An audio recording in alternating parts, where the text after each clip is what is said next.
국민의힘은 공천 신청자가 9명이나 되는 대구시장 공천 문제를 두고서도 소란스럽습니다.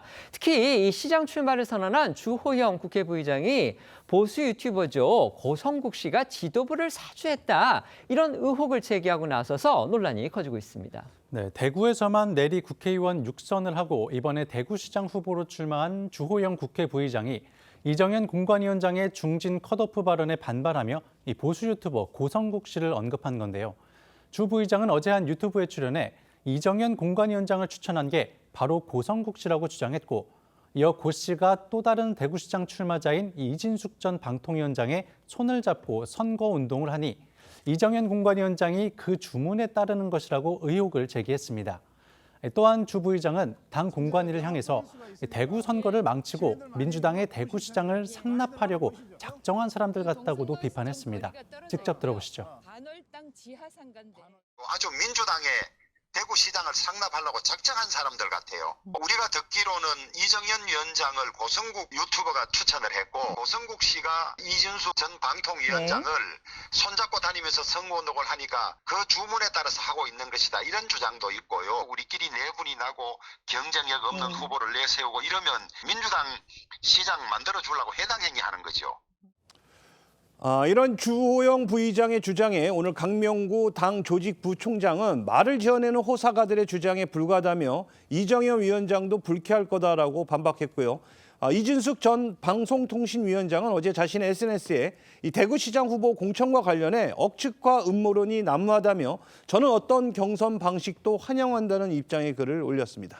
이렇게 국민의힘이 공천을 둘러싸고 자중질환을 이어가면서 이 정치권 일각에서는 이러다가 민주당 대구시장이 현실화하는 거 아니냐, 이런 말들도 나오고 있습니다.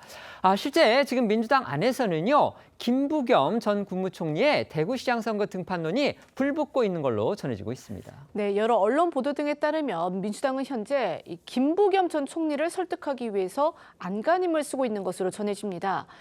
아시는 것처럼 김부겸 전 총리는 2016년 총선 때 이 보수 텃밭인 대구 수성갑에서 민주당 간판으로 승리한 이력이 있습니다.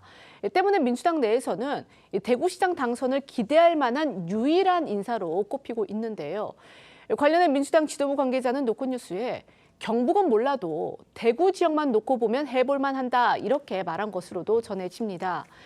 또 이 최근 김 전 총리를 돕는 외곽 조직이 정비 중인 것으로 알려지면서 이 민주당 내의 기대감도 커지고 있습니다.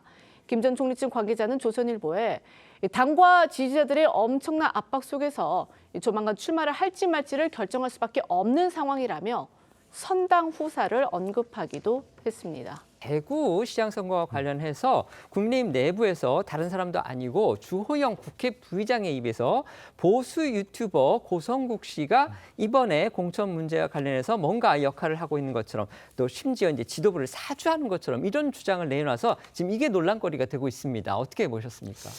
주호영 국회 부의장이 그런 부분들에 대해서 허투루 얘기하지 않았겠죠. 분명히 그와 관련된 어떠한 들은 바가 있기 때문에 공개적으로 그런 부분들을 지적했다고 보여지는 것이고요. 굉장히 좀 위험한 상황이 아닌가라는 말씀을 좀 드리고 싶습니다. 고성국 씨는 한 명의 그런 유튜버가 아니죠. 많이들 알고 계시겠지만 사실상 장동혁 대표를 대표로 만든 그런 사람 중에 한 명이기도 하고요. 강성 지지층과 윤호개인 세력을 등에 업고 있는 그런 유튜버이기도 합니다. 이번에 인적 쇄신 과정에서 이번에 전한길 씨와 함께 고성국 씨도 제명 조치를 해야 되는 것이 아니냐, 그런 요구도 잇따랐음에도 불구하고 장동혁 대표를 포함한 국민의힘 지도부는 그에 대한 반응을 전혀 하지 않고 있죠. 그렇다고 한다면 이번에 주호영 부의장이 한 말 자체로 살펴보게 되면 아마 고성국 씨가 깊숙이 개입되어 있을 가능성이 좀 굉장히 높아 보입니다. 그렇다고 한다면 과연 이기는 선거를 하기 위해서 공천을 할 것인가, 이것이 과연 혁신 공천이라고 볼 수 있을 것인가. 아마 대구 시민들의 입장에서는 주호영 부의장이라든가 여러 의원들을 그다음에 컷오프를 하고 난 다음, 예를 들면 지금 이진숙 방통위원장 얘기가 나오고 있는데 이진숙 위원장을 공천을 한다고 한들 아마 대구 시민들이 이번 공천 과정에서 공정성과 정당성을 이해하고 납득할 수 있을지 저는 좀 의문이 아닌가라는 말씀을 드리고 싶습니다. 네.